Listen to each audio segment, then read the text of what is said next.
I found that nothing in life is worthwhile unless you take risks.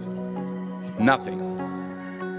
Nelson Mandela said, "There is no passion to be found playing small and settling for a life that's less than the one you're capable of living."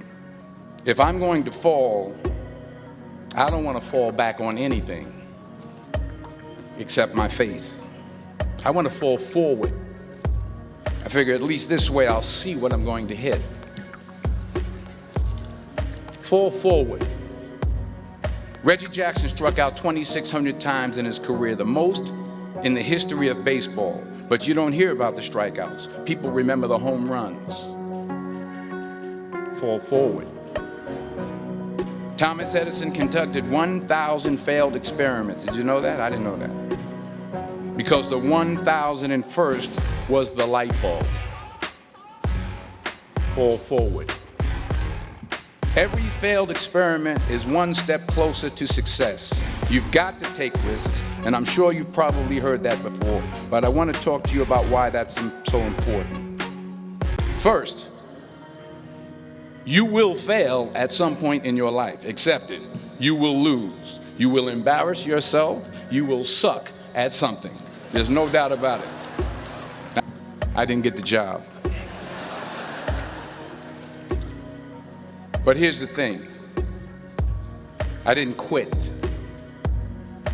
I didn't fall back. I walked out of there to prepare for the next audition, and the next audition, and the next audition. I prayed. I prayed. And I prayed. But I continued to fail, and fail, and fail. But it didn't matter. Last year, I did a play called Fences on Broadway.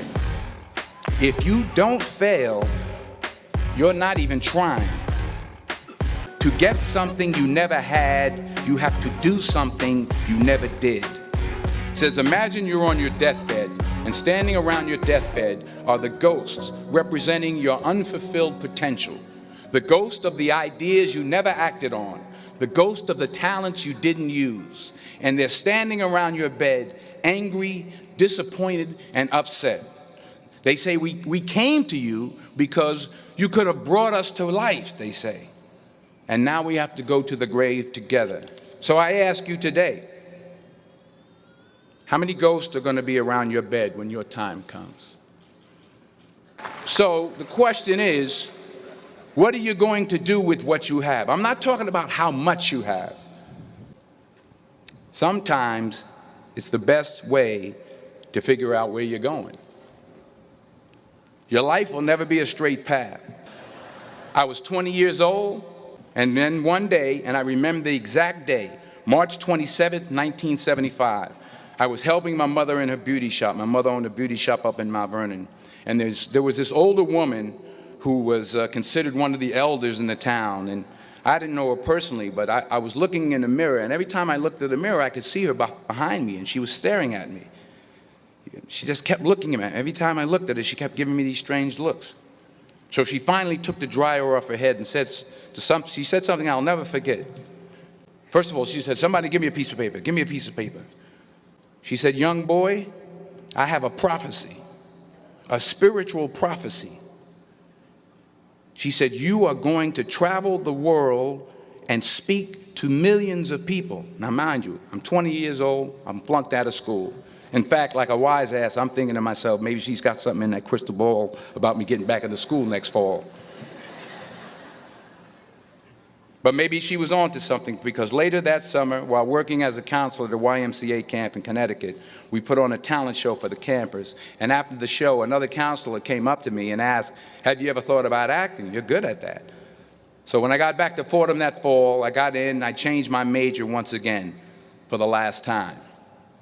And in the years that followed, just as that woman prophesied, I have traveled the world and I have spoken to millions of people through my movies. Many years ago, I did this movie called Philadelphia. We filmed some of the scenes right here on campus. Philadelphia came out in 1993. In a way, if you watch the movie, you'll see everything I'm talking about today. Because taking risk is not just about going for a job. It's also about knowing what you know and what you don't know. It's about being open to people and to ideas. The chances you take, the people you meet, the people you love, the faith that you have, that's what's going to define you.